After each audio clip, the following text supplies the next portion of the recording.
Pagkatapos na naman, ang isang taon na to na ang daming nangyari. Diyan yung mga pagsubok, saya, lungkot. Buti na lang matatag tayo at kinaya natin. Hello, minasang konnichiwa. Tara, samahan nyo kami today's mini vlog. Ito yung ganap namin kahapon. Simpleng celebration ng bagong taon. Punta nga pala kami dito sa supermarket para bumili ng mga ihahanda. Sado alas 6 ng hapon to ng gabi. Punta kami dito. Kapag mga ganitong oras kasi, ay napakamura lang po ng mga bilihin. Bili ako ng salad, prutas at ng pizza. Bibili din sana kami ng sushi, kaso nga lang hindi pa nakasale. Tapos namin magbayad sa counter. Nagbiyahe na kami, pauwi naman ng bahay. New Year na New Year, pero napakatahimik dito sa amin. Ito pagkatapos ng ilang minutong biyahe, nakauwi na po kami dito sa bahay. Rin po kami nagkasikaso ni Uncle yung hapon para makapag-celebrate na. Hindi na namin hintay ng alas 12. Alas 8 pa lang ay kain na kami. Taon-taon ganito po yung ginagawa namin. Simpleng celebration ng kami-kami lang. Sa ilang taon ko po dito sa Japan ay nasanay na ako mga auntie. Wala pa rin talagang tatalo sa ating mga Pilipino pagdating sa mga ganitong okasyon. Sobrang saya at kompleto ang pamilya. Halaga na i-celebrate natin ito ng maayos at masaya. Bala ko sanang magluto, kaso nga lang sabi ni Uncle yung hapon ay magyakiniko na lang daw kami. Ang sarap ng karne na nabili namin, napakalambot. Inasang, itadakimasu. Kayo po mga auntie, kamusta po ang celebration nyo ng New Year? Iman bongga yung handa natin. Ang mahalaga ay kompleto ang pamilya. Walang gulo, walang inggitan at nagmamahalan. Mga hapon, napakasimple lang po talaga nila mag-celebrate. Simpleng salo-salo pagkatapos kumain ay tapos na. Pero alam nyo po mga auntie, kahit nandito po ako sa abroad, kapag bagong taon, namimiss ko talaga yung ganap na napakaingay, tapos napakadaming fireworks. Kami mga nandito sa abroad, yan yung mga namimiss namin. Kaya sana, kahit hindi kami magpadala ng pera, ay batiin at kamustahin nyo kami. So, ito na nga, fast forward na po tayo mga auntie, kinabukasan naman. Puro mga bandang alas 11 na to. Timplahan ko po si Uncle yung hapon ng kape niya. Ay, din ako dito ng pizza. Na lang daw yung almusal ng asawa ko. Yan siya naman kanina mga auntie, tapos ko na rin pong pinakain.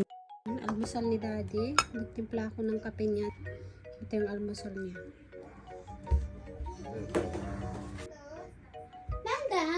Pagkatapos ko magtimpla ng kape, ay nagugas naman ako dito sa lababo. Sa sobrang pagod ko po kahapon, hindi na po ako nakapaghugas. Kahapon din po kasi ay meron akong pasok sa trabaho. Napaka-busy nga po ng store namin, ang daming customer.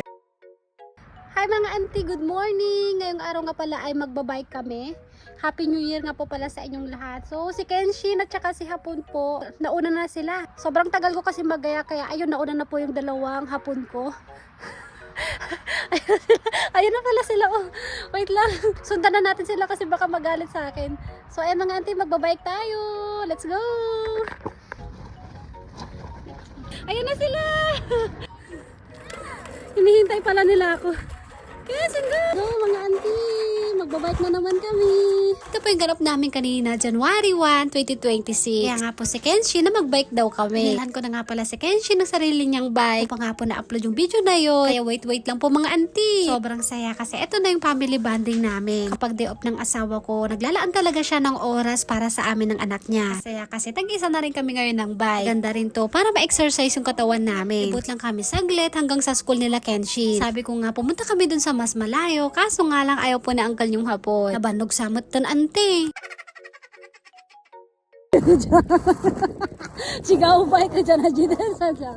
Nabiro ko nga dito si Uncle yung hapon. Hindi big bike yung minamaneho niya, kundi bike. Si Kenshin naman napagod ata kaya nagpahinga muna. Uy, ay ko. Karita? Pahinga muna daw siya kasi napagod.